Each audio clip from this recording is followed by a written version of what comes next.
Okay, so we have Maya up and running. If it's the first time running, there'll be some pop-up windows. You can see what they say, but also just check the little box in the corner to turn them off so they never come back. They get kind of obnoxious after a while. So in Maya, again, just kind of reviewing what we did in class this first day, kind of a short note form. The interface isn't too bad. It probably looks really strange to you right now, but it's actually deceivingly simple on the outside. So there's the top menu bar, which has some, again, standard menus like File, and the last one's Help, like a lot of programs. Then we have some smaller icons in the top, which are really just quick access to tools that are inside all these other menus. Then we have some tabs here. It's just more quick access in icon form instead of text form. So again, same thing that's up here, just a little different. Okay, on the far left, going up and down vertically, there's just some more quick access tools. Okay, on the far right side, up and down, this is a very important area. It really switches between two main menus, main panels. The default should be this channel box layer editor. It's actually two in one. The top section, the big dark gray box, is the channel box, and then the smaller section with the smaller box is the layer editor. The bottom of the screen is kind of for all animating. There's the timeline, which there's nothing there right now. Some play buttons over on the side, and this gray bar, which can slide, is really just to help you navigate the timeline. Kind of like the mountain icons in Adobe, right? There's the small mountain, big mountain slider. This is kind of like that, the zoom in and out of the timeline. And then underneath that, there's some gray text areas. One on the left you can click in and actually type. This is actually for scripting. So if you want to get more into the computer science side of things, we aren't going to touch this at all in 3D1. Sometimes I briefly mention it in 3D2, but it's really down the lines of 3D3. Okay, but if you click on Mel here, for those of you who are familiar, Mel script you could use, which is kind of Maya's own system. I think they're moving away from that though, so don't bother learning it if you're interested. If you click on Mel, it becomes Python. So Python is definitely something worth learning if this is a direction you want to go in. Okay, it's what Maya is built on. Maya is built on Python and Mel scripting. Okay, and then over here on the right, kind of dark gray bar, you can't actually click in it. If you kind of hover your mouse for a second, you see I have a pop-up. It says displays the command response.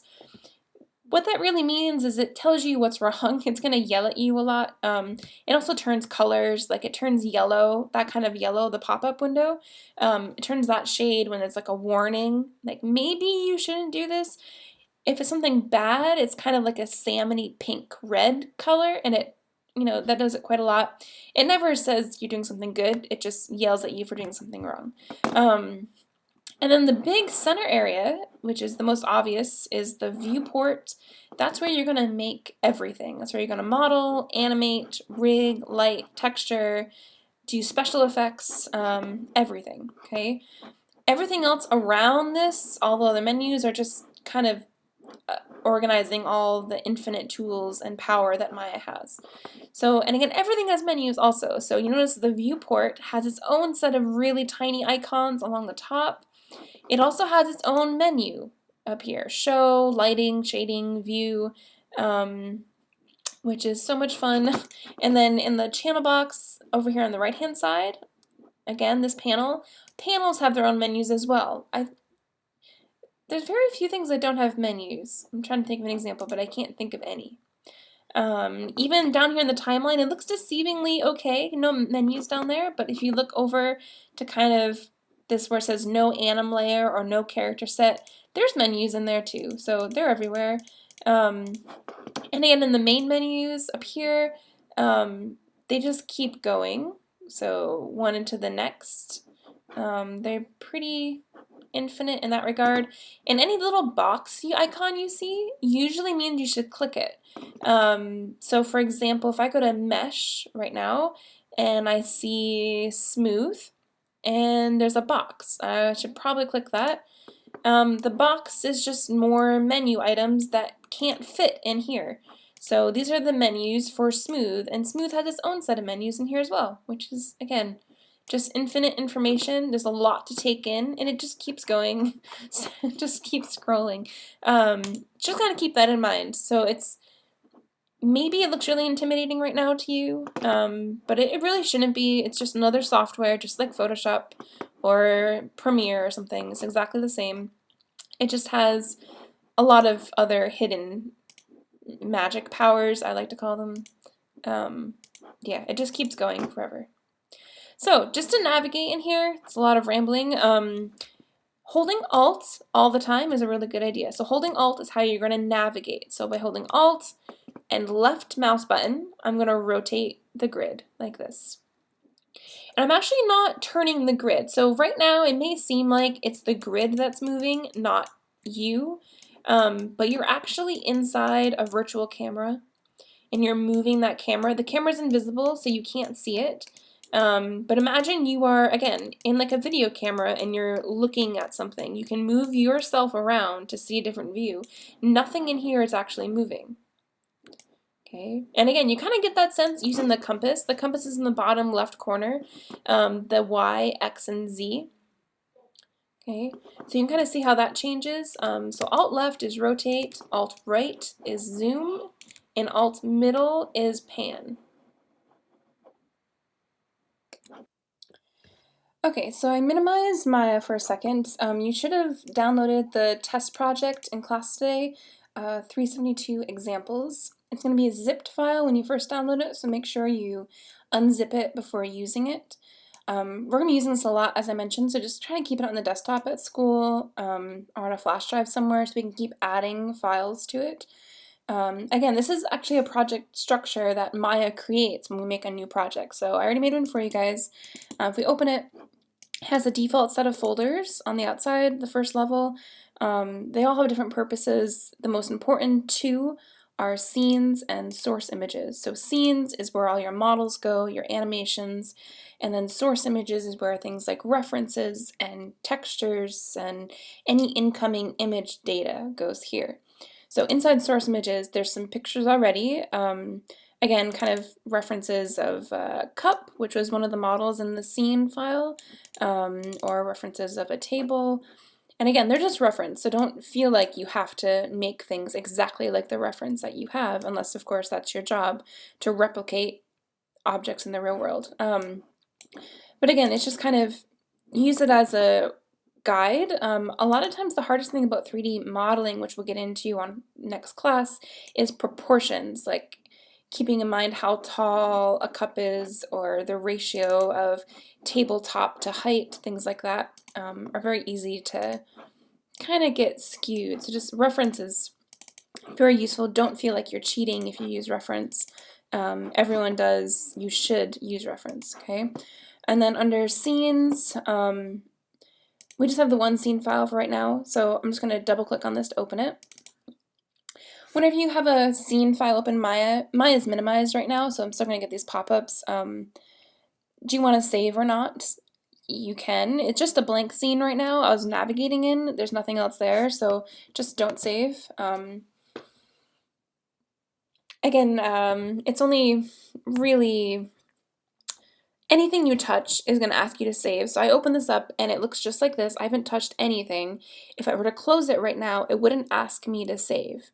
But if I were to just rotate a second, like that, it's now going to ask me to save. So just, even the smallest change, Maya will recognize it, okay?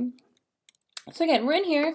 This scene is just composed of a lot of images that I have made previously. It's just to practice really moving around, right? So you can learn how to rotate, pan, zoom, find a certain thing. So like, you know, I want to look at the torus over here. And clicking on objects, you just left mouse button click to click.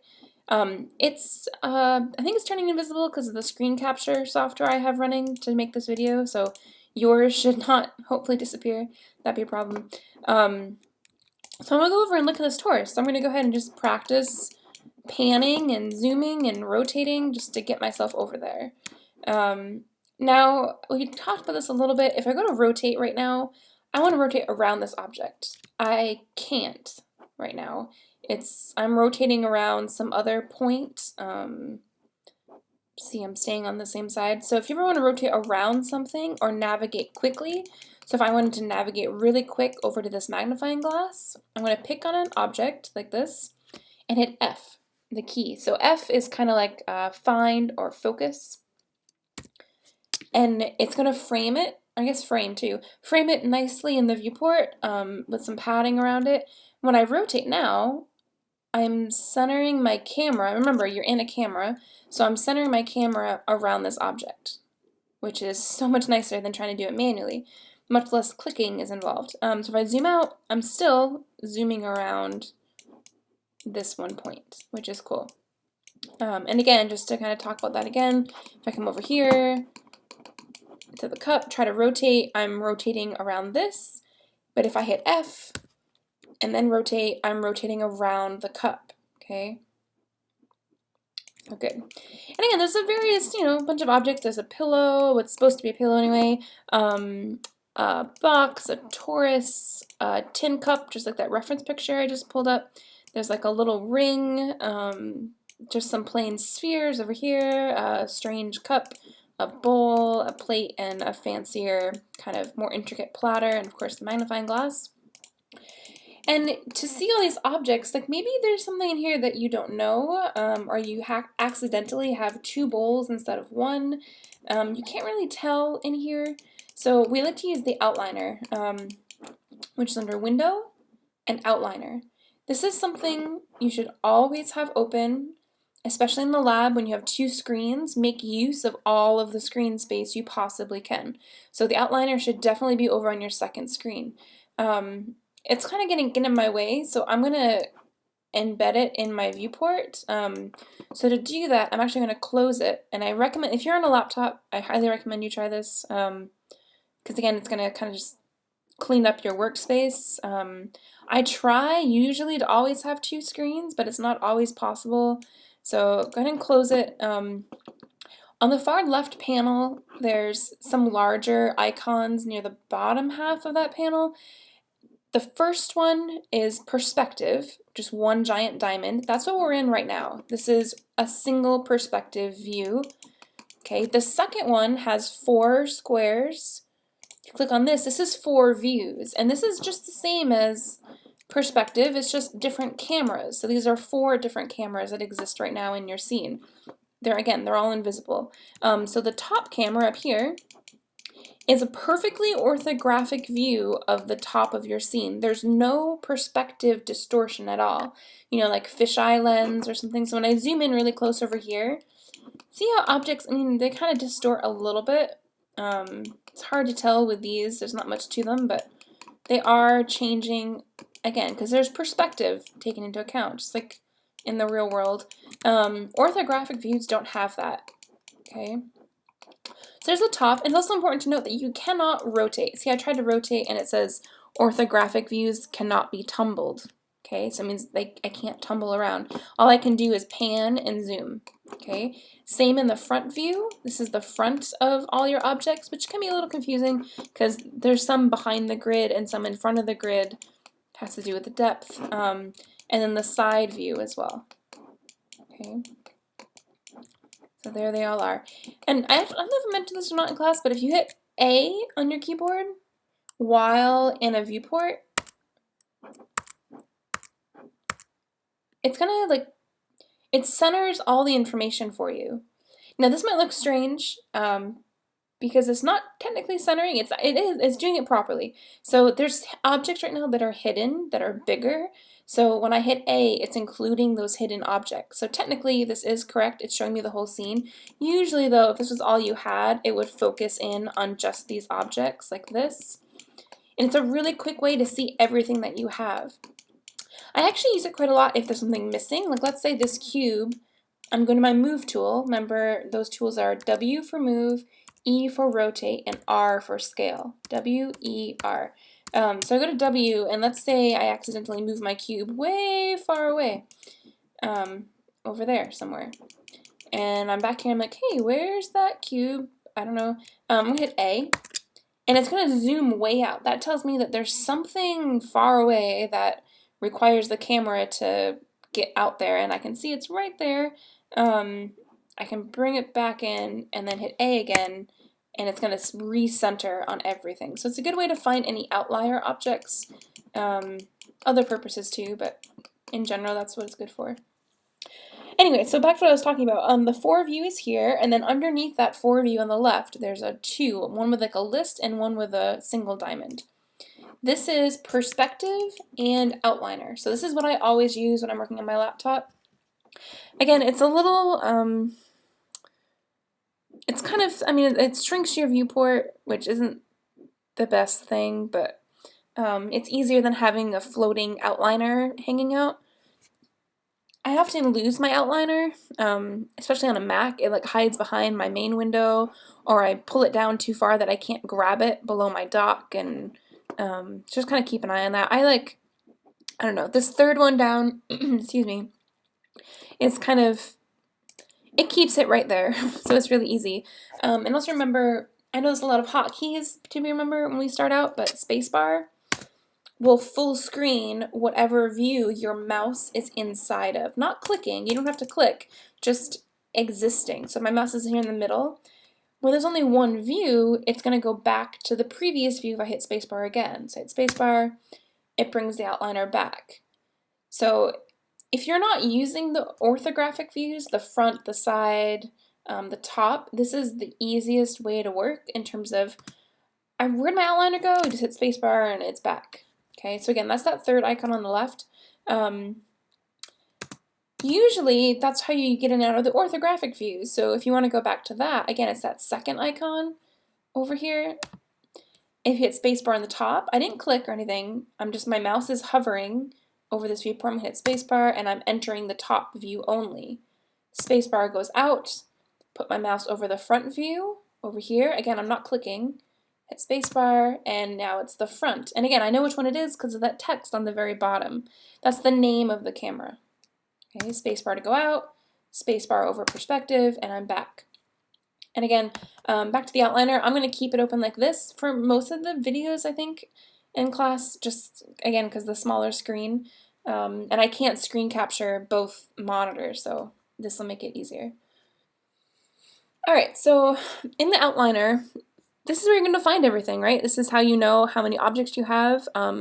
This is where you can rename them. You can click on them in the outliner and see where they are. If you don't know, for example, what is group 1, for instance? Well, I'll click on it. It gets selected in my viewport. I'm like, oh, group 1's the magnifying glass. I'm going to rename it. So I'm just going to double click on group 1 and rename it. So magnifying glass. I use a lot of underscores. That's because Maya doesn't like spaces, and in fact, if you put a space, I think it automatically gets rid of it. So let me try. Magnifying space glass. It puts one in for you. Okay. That's just, again, for the programming side of things, how it handles spaces and characters. So same in the file name. Always try to never include spaces. Okay. Either do an underscore, or like, for example, the name of this file up here is object collection. I used uppercase and then a lowercase word and then uppercase again to note a second word. Okay, so just standard file management. Okay, just try to avoid spaces. Another one here is really strange. The bowl, which I see is right there, is actually called sphere in my outliner. So I'm going to double click on sphere in my outliner and rename this to bowl. And hit enter when you're done typing. Okay. Everything else seems to be named pretty clearly, I think. Some of them are invisible. Like you'll see, I clicked on accent table, and when I move around, there's no table. So it's there, it's just hidden right now.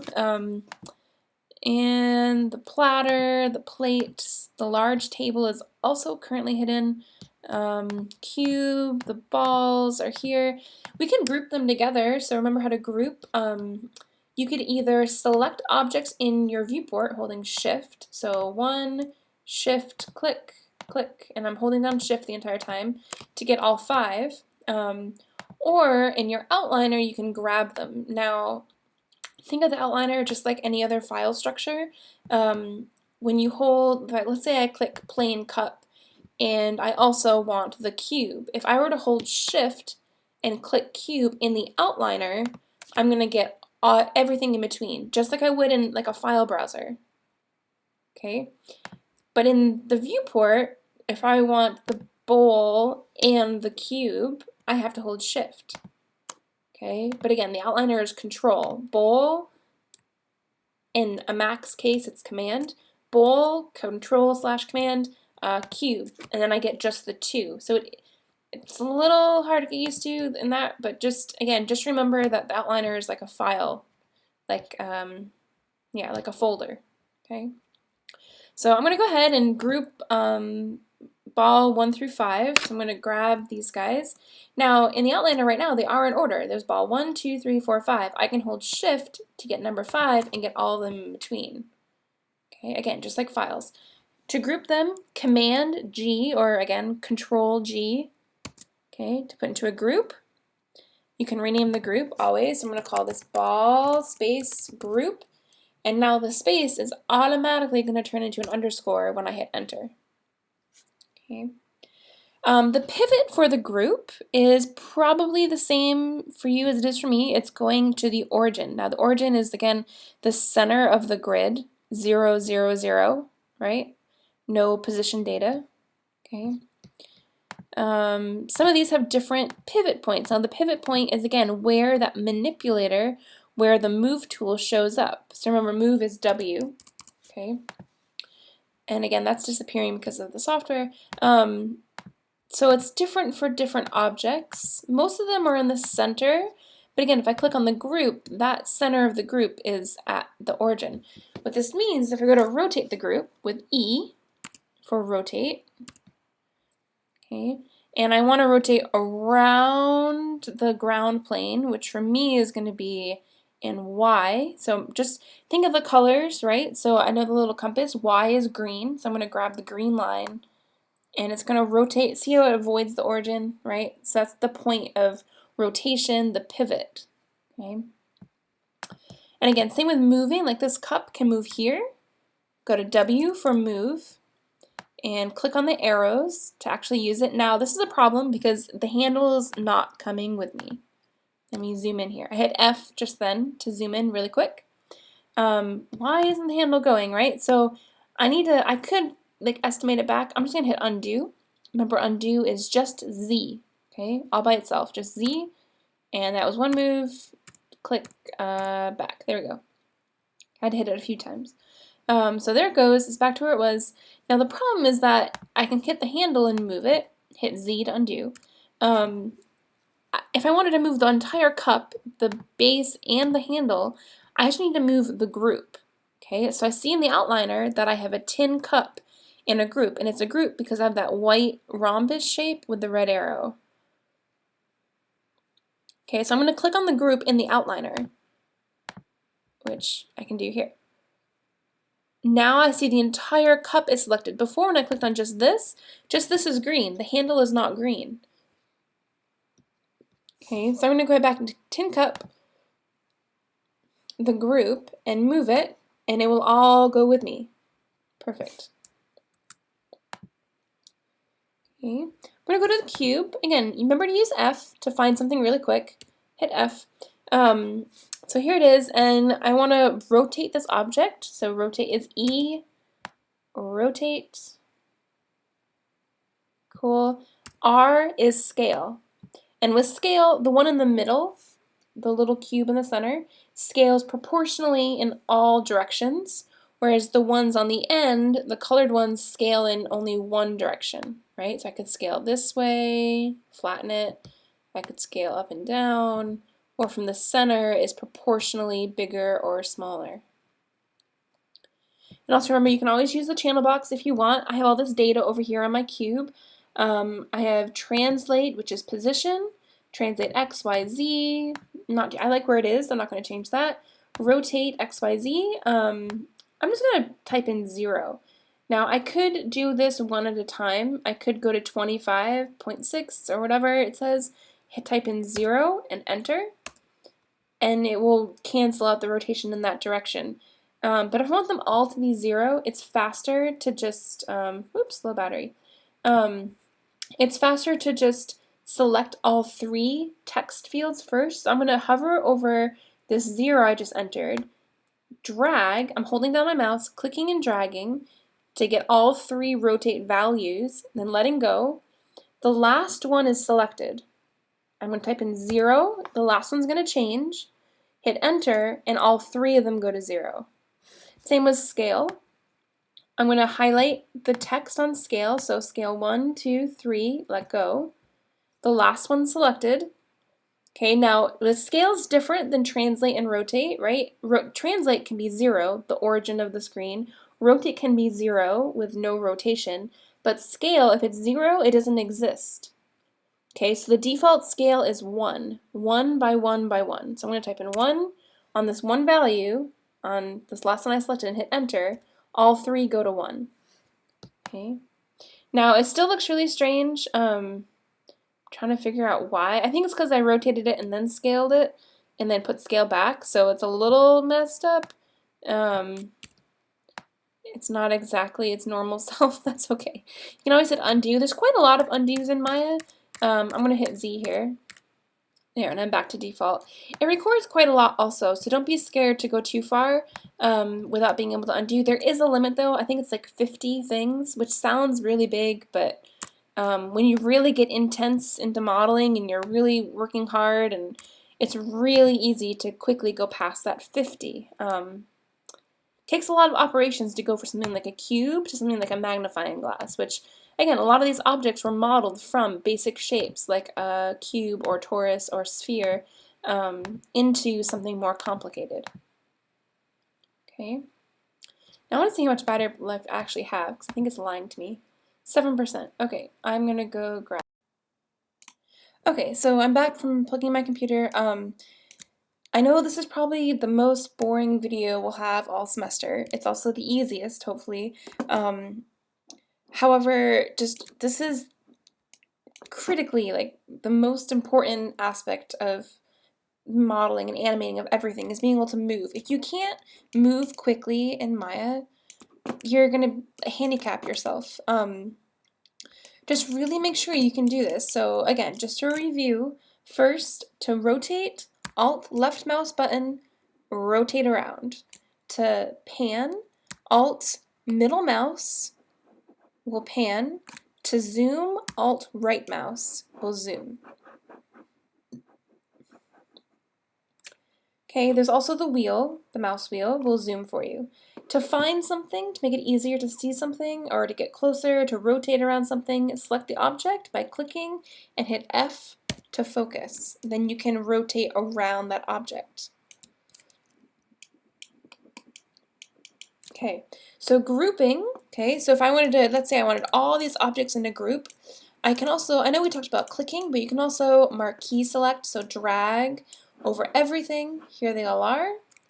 Command G or Control G will group everything into one group. You can rename something by clicking or double clicking on the name, either in the outliner, like over here like I just did, or with it selected in the channel box, clicking once and the name up here.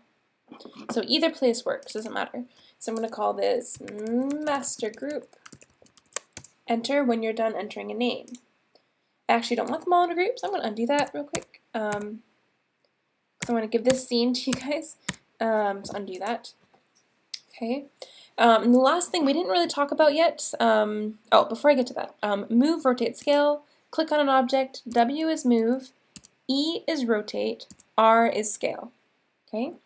So the last thing before we end is where those hidden objects are. Okay. So in class we kind of went over this briefly.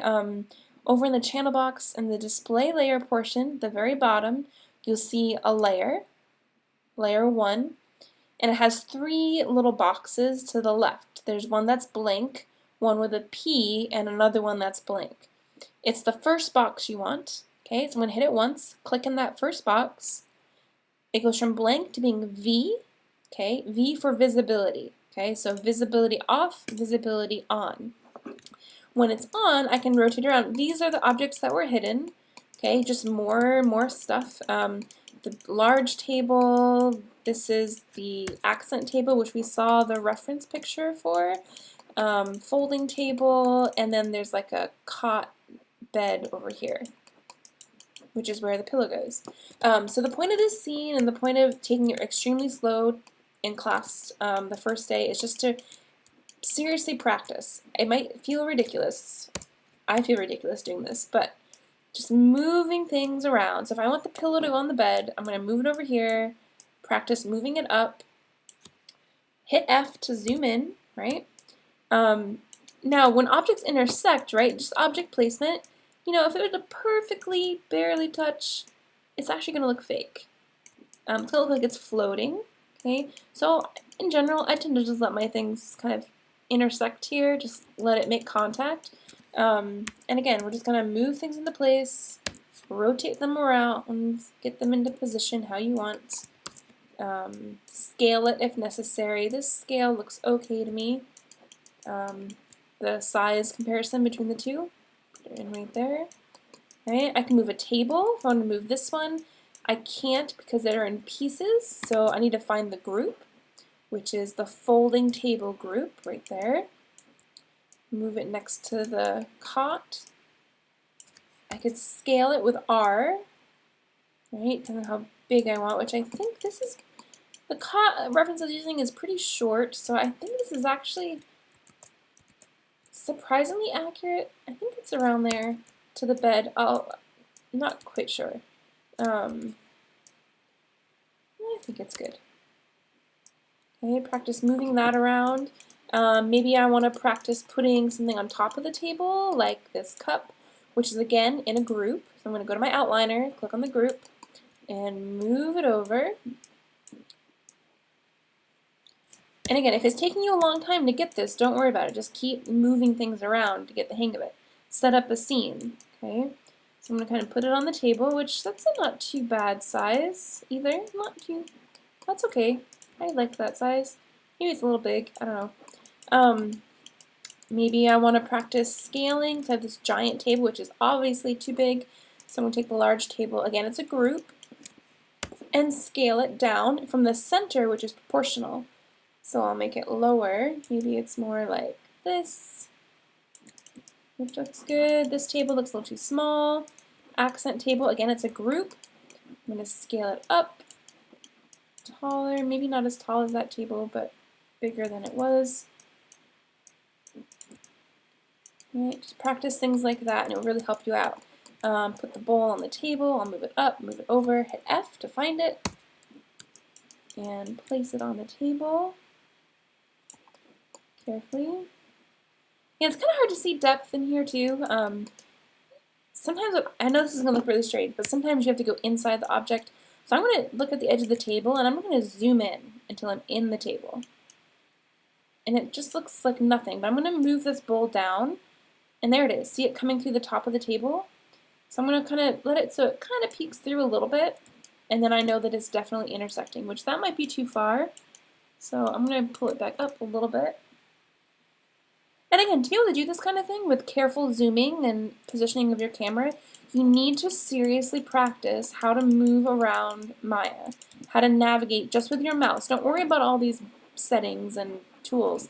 Just kind of get yourself around. We'll cover how to model stuff all semester. We'll be modeling things. So just kind of get in the habit here of how do I navigate, how do I move these objects around to what I want. Okay, so I'm going to put this on the table too. Over here, hit F for easy, right? Find it and kind of get it into the table a little bit. Again, I'm going inside the table just so I can see when they make contact. There we go. Okay, duplicating, select an object, Command or Control D for duplicate, and then immediately move the second object. So I'm going to have a few cups. I'll move it over here. Okay, I could duplicate this bowl. Okay, so now I have some objects going. Okay, so that's it for now. I don't think we covered everything in here that we did in class, but again, this is just kind of the crucial parts for review. I know it's really, a lot of stuff's going to happen. We're going to move really fast this class as well, just because there's so much stuff to cover. It's impossible to go any slower.